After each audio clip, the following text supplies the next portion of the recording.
On this video, we're going to analyze the contracts question, which was question 3 on the July 2008 bar exam. I hope you've read the question. You should, but I will do a very quick summary of the facts now. The parties are builder and owner.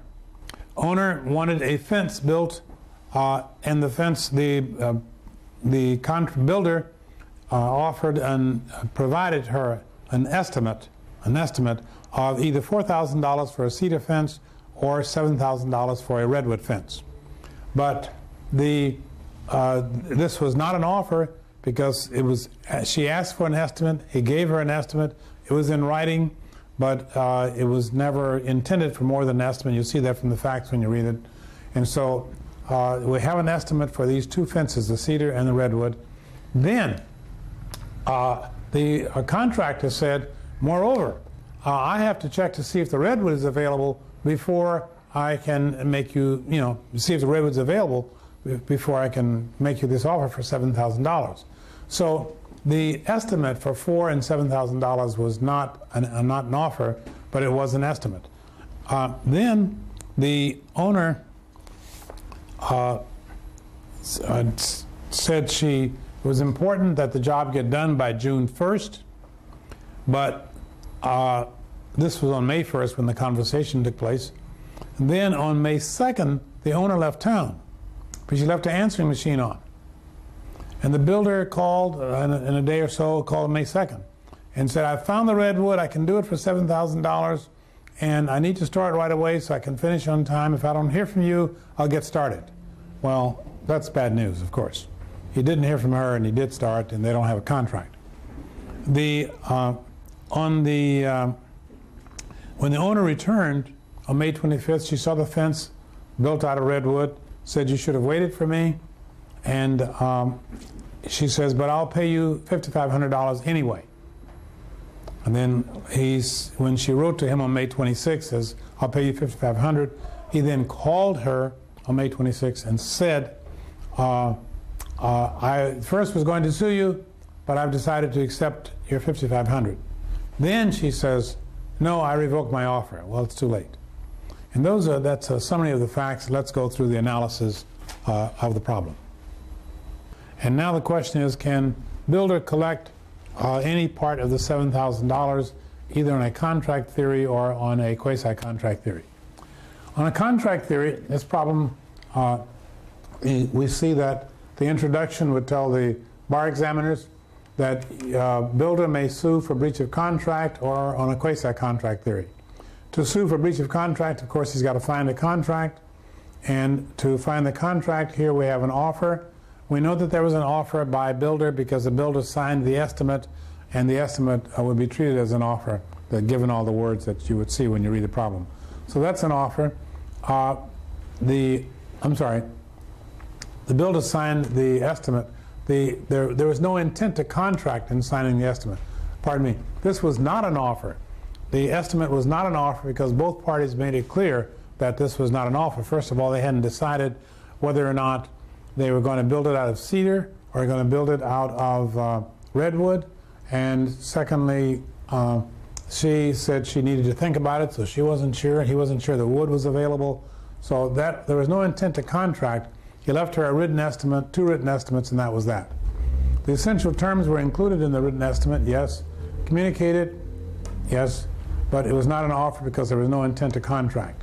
There was no acceptance at that time because he left her the written estimate, but she did not accept it. Obviously, there was consideration proposed, exchange of materials and labor for money, and there were no defenses to the formation of this contract. So the contract would have been formed if there had been intent to contract and if she had accepted. But there was no intent. She did not accept. They have no contract at this point. Then she left town. And after she left town, he called her and says, I found the redwood, and I'll do it for $7,000, just like we talked about. And this is a real offer. And he said, in fact, if I don't hear from you, I will go right to work to be sure it's finished for you in time for the charity event. So this was an offer. It was intent to contract. It was communicated. All the essential terms were there, and it was an offer. But she didn't, and he told her, if I don't hear from you, I will start building. But he can't require her to respond, to reply. She heard the message, but she did not answer. And what she did not answer, that means that there is no answer. And he said, I'll take your no answer to mean a yes. Well, if you've been dealing with people on a regular basis, and this is the way you do business all the time, I send you an offer, if I don't hear from you, I know that means we got a contract, that's okay. But you can't do that otherwise. And so there is no acceptance.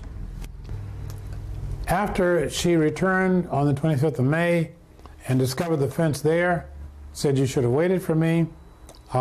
She says, but I will offer you $5,500 anyway. And ultimately he said, yes, I will accept that. He didn't reject it. He said, I thought about rejecting it, but I will accept it.